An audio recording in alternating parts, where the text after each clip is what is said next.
जयमिसी साथीहरू सबैलाई अनि मेरो यो नयाँ च्यानलमा तपाईँहरूलाई स्वागत छ। आज चाहिँ हामी परमेश्वरको बारेमा आज म फेरि यस बिहानमा अध्ययन गर्दै थिएँ अनि म त्यो कुराहरू चाहिँ सेयर गर्न चाहन्छु, किनभने आज मलाई फेरि परमेश्वरको वचनले फेरि उत्साह दिएको थिएँ। अनि मैले चाहिँ आज चाहिँ बिहान प्रवेशको पुस्तक 16 अध्यायमा मैले हेर्दै थिएँ अनि त्यहाँ चाहिँ पावल र सिलासको बारेमा अनि उनीहरू चाहिँ फिलिपीमा हुँदाखेरिको समयको बारेमा बयान गरिएको छ। फिलिपीको विषयमा हामीले पावलले फिलिपीको मण्डलीलाई लेखेको पत्रहरू पनि हामी त्यहाँ पाउँछौँ। अनि विशेष गरेर यहाँ चाहिँ हामीले मैले चाहिँ 16 पददेखि म 16 अध्यायको 16 पददेखि अनि मैले 40 पदसम्म मैले हेर्दै थिएँ। त्यहाँ चाहिँ एउटा पावल र सिलास चाहिँ झ्यालखानामा गएको घटनाहरू त्यहाँ देख्छौँ। अनि जहाँ चाहिँ घटनामा चाहिँ कसरी उनीहरू जेलखानामा गयो भनेर म छोटो तपाईँलाई बताउन चाहन्छु। अनि यहाँ चाहिँ पावल र सिलास चाहिँ अनि प्रभुको काम गरिरहेका थिए। अनि त्यहाँ चाहिँ एउटा व्यक्ति चाहिँ जो चाहिँ जोखाना हेर्ने कामहरू गर्थे, एउटा केटी थिए। अनि उनीहरूले चाहिँ बेला बेलामा चिच्चाएर यी मानिसहरू सर्वोच्च परमेश्वरका सेवकहरू हुन्, यिनीहरूले तिमीहरूलाई मुक्तिको बाटोको घोषणा गर्छन् भन्ने कुराहरू दिनदिनै यसो गरेर उनीहरूले भनिरहेको कारणले पावललाई एकदमै झिजो मानेर अनि उनले फनक्क फर्केर त्यस दुष्ट आत्मालाई अनि यसरी भनेर भनेका छन्, येशू ख्रीष्टको नाउँमा म तँलाई त्यसबाट निस्किने आज्ञा गर्छु। अनि त्यो दुष्ट आत्मा त्यही घडी निस्किहाल्यो भनेर भन्छ। अनि जब निस्किन्छ अनि त्यसका मालिकहरूले अनि उसबाट जुन कमाइ खान्थे, त्यो स्त्रीबाट जोखाना हेर्ने स्त्रीबाट जुन कमाइ पाउँथे, त्यो विफल भएको थाहा पाएपछि उनीहरूले पावल र सिलासलाई विभिन्न आरोप लगाएर उनलाई चाहिँ झ्यालखानामा हाल्यो। अनि त्यसपछि यहाँ तपाईँले देख्न सक्नुहुन्छ एकदमै अनि त्यहाँ भिडहरूले उनीहरूको लुगा च्यातिदिएको, एकदमै तिनीहरूलाई छडी लगाउने आज्ञा दिएर उनीहरूलाई एकदमै बेसरी छडी लगाएर अनि त्यसपछि उनीहरूको हात खुट्टामा ठिङ्गुरो लगाएर फलामको साङ्लाहरूले बाँधेर अनि झ्यालखानामा हालिएको घटनाहरू हामी देख्न सक्छौँ। अनि त्यसै क्रममा जब झ्यालखानामा थिए तब पावल र सिलास चाहिँ डराएनन्, न त आत्तिएन प्रियहरू। अनि तर उनीहरू चाहिँ त्यो दुःखको घडीमा पनि परमेश्वरप्रति धन्यवादी भएका छन्, परमेश्वरमा विश्वास योग्य भएको र बाहिर उनीहरूले भजन कीर्तन गरेको तपाईँले देख्न सक्नुहुन्छ। जसै त्यो गर्दै थिए अनि त्यसपछि बाइबलले भन्छ अनि तब एक्कासी एउटा ठुलो भुइँचालो गएर झ्यालखानाका जगहरू हल्लिए र तुरुन्तै जम्मै ढोकाहरू उक्लिएर सबैका बन्धनहरू खुल्यो भन्ने कुराहरू त्यहाँ बताइएको छ। जब त्यो बन्धन खुल्छ अनि त्यहाँबाट त्यसपछि त्यो झ्यालखानाको हाकिमले विचार गर्छन् कि अब सबै कैदीहरू भागिसके अनि उनले आफ्नो अपहत्या गर्ने हिसाबले उनले आफ्नो तरवार निकालिरहेका हुन्छन्। तब पावलले भन्छन्, पर्खनुहोस्, तपाईँले आफूलाई कुनै पनि नोक्सानी नगर्नुहोस् भनेर भन्छन्। अनि जब त्यो कुरा सुन्छन् त्यो हाकिमले उनी दौड्दै एकदमै हाम फाल्दै पावल र सिलास कहाँ जान्छन् र सबै मानिसहरू त्यहीँ भएको, कैदीहरू त्यहीँ भएको देखेपछि उनले अनि त्यसपछि त्यहाँबाट तपाईँले आफूलाई तब तिनले यसो भनेर भनेछन् कि अब उद्धार पाउन मैले के गर्नुपर्छ भन्ने कुराहरू छन्। अनि त्यसपछि त्यहाँबाट उनीहरूले सुसमाचार सुनाउँछन् पावल र सिलासले, अनि विश्वास गर्नुहोस् तपाईँ र तपाईँको परिवारले उद्धार पाउँछ। अनि त्यसै घरमा उनीहरूले घरमा लगेर जान्छन्। त्यो हाकिमले पावल र सिलासका घाउहरूमा पट्टी लगाइदिन्छन्, सुसमाचार सुन्छन् र तुरुन्तै त्यो परिवारले बप्तिस्मा लिन्छन् प्रियहरू।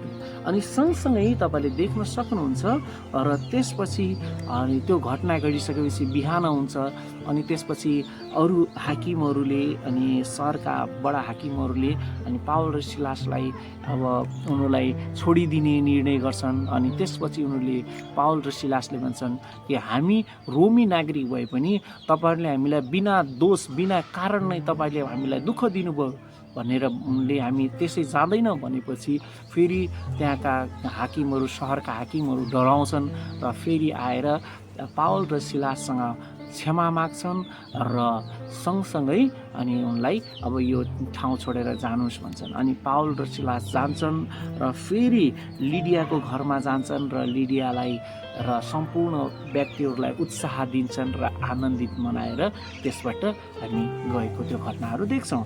अनि मैले जब यो बिहान पढ्दै गएको थिएँ अनि त्यसपछि मैले त्यहाँ हेरेको थिएँ अनि हाम्रो जीवन पहिलो कुरा मैले सिकेको, यसमा मैले 5वटा कुराहरू सिकेको छु यो खण्डमा।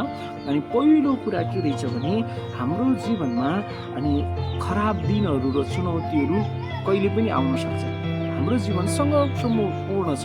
हामी जब पृथ्वीमा छौँ, हामी दैनिक जीवन जिइरहेका छौँ, चुनौती हाम्रो लागि कहिले पनि आउन सक्छ, जसरी पावल र सिलासको जीवनमा आए।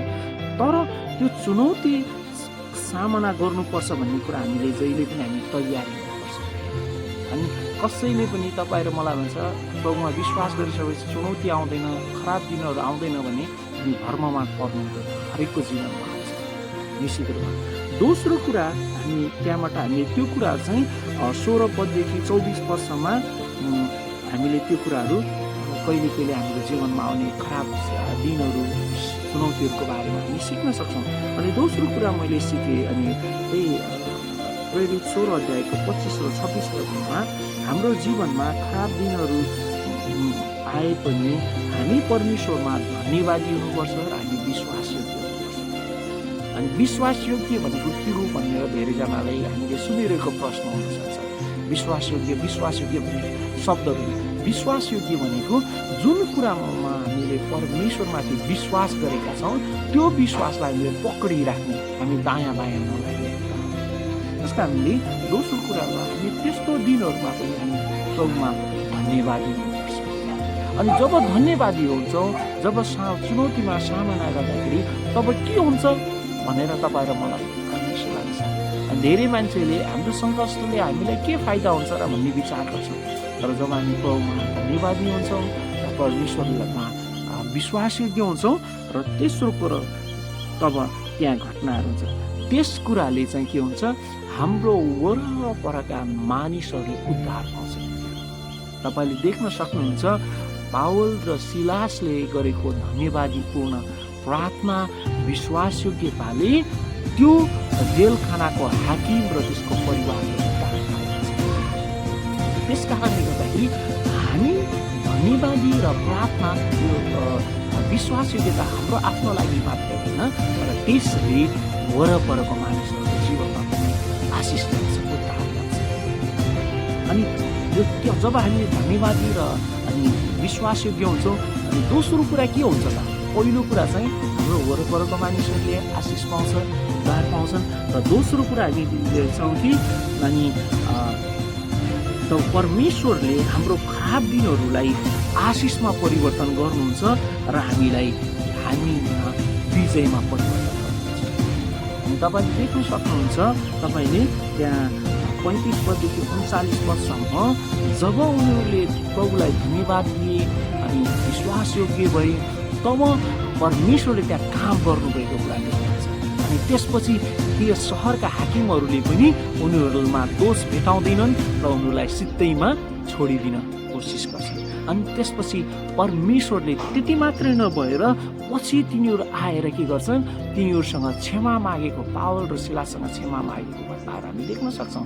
त्यस कारण प्रियहरू, जब हामी परमेश्वरमा धन्यवादी र विश्वासयोग्य हुन्छन् तब हामीमा लागेका दोषहरू चाहिँ निर्दोषता साबित हुन्छ र मानिसहरूले पश्चाताप गर्छन् र परमेश्वरले हाम्रो जीवनबाट त्यहाँ विजयको काम गर्नुहुन्छ।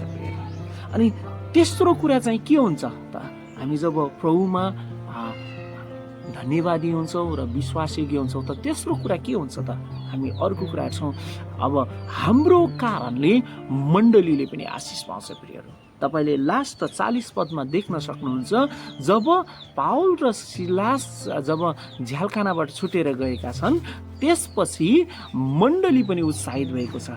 मण्डलीमा गएर पावल र सिलासले अनि परमेश्वरले गर्नुभएको कामहरूबाट उत्साह दिएका छन्। अनि त्यसकारण प्रियहरू, जब हामी प्रभुमा रहन्छौँ हाम्रो मण्डलीले पनि आशिष पाउँछ। त्यसकारण प्रियहरू, हाम्रो दैनिक जीवनमा थुप्रै चुनौतीहरू हुनसक्छ, तर पनि हामी प्रभुमा हामी धन्यवादी हुनुपर्छ, विश्वासयोग्य हुनुपर्छ। अनि परमेश्वरले हाम्रो जीवनमा मात्र होइन, हाम्रो वरिपरिको हाम्रो छरछिमेकमा, हाम्रो वरिपरिका मानिसहरूको जीवनमा पनि आशिष ल्याउनुहुन्छ र हाम्रो मण्डलीमा पनि आशिष ल्याउनुहुन्छ। धन्यवाद यो बिहानीमा। अनि तपाईँहरूलाई मलाई थाहा छैन कस्तो लाग्यो यो वचनले।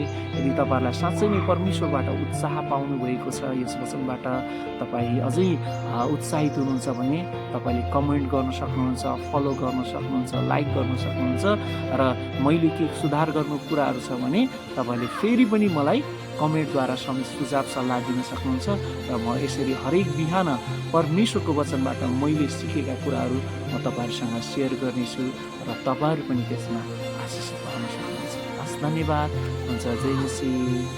परमेश्वरले तपाईँको आजको दिनलाई आशिषमय बनाउनु।